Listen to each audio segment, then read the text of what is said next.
ওকে, তো very controversial opinion, কিন্তু 2023 সালে যে টেনিদান কোম্পানি বলে বইটা বেরিয়েছিল সেটা কিন্তু অ্যাবসলিউটলি ওয়ান টাইম ওয়াচ।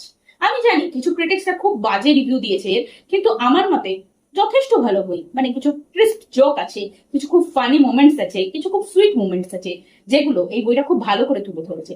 মানে আমি বুঝতে পারছি ক্রিটিক্সরা কি বলতে চাইছে, যে অরিজিনাল যে নারায়ণ গঙ্গোপাধ্যায়ের গল্প তার সঙ্গে সিনেমার গল্পের কোনো মিল নেই।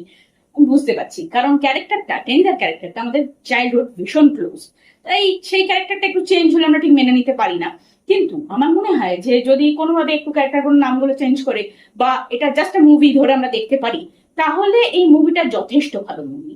কিন্তু আমরা যেটা মেনলি করে থাকি, যে মুভির মধ্যে কিছু ছোট ছোট জিনিস যেগুলো নিয়ে খুব মজা করা যায়, সেগুলো নিয়ে একটু মজা, তো আমরা এখানে মজা করবো।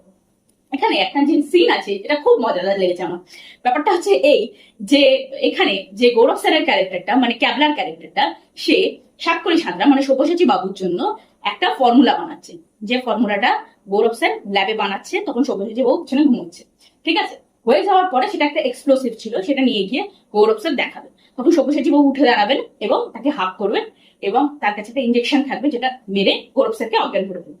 কিন্তু এখানে পানি মোমেন্টটা হচ্ছে যে লিটারেলি লোকটা ঘুমোচ্ছিল কাউচে শুয়ে, তাকে ডাকা হলো, সে উঠলো, হাক করলো, এবং হঠাৎ করে ম্যাজিক্যালি তার হাতে একটা ইঞ্জেকশন এসে গেল, সেটা মেরে দিয়ে অজ্ঞান করে দিল।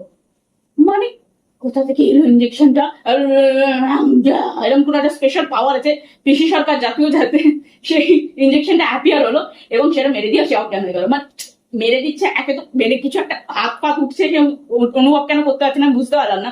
আর আদার দ্যান দ্যাট ইঞ্জেকশনটা এলো করতে, মানে আমি বুঝতে পারছি হ্যাঁ যে বোঝাতে চেয়েছে যে পকেট ফকেট কোথাও ছিল, কিন্তু লিটারালি লোকটা ঘুমোচ্ছিল, সে উঠে দাঁড়িয়ে হঠাৎ করে পকেটে পকেটে হাত দিল, তো বুঝতে পারবে রে বাবা এটা কি ধরনের। Other than that this movie absolutely one time watch, সবাইকার একবার দেখা উচিত। আমি তো হাইলি রিকমেন্ড করবো, দেখে সময় দিলাম।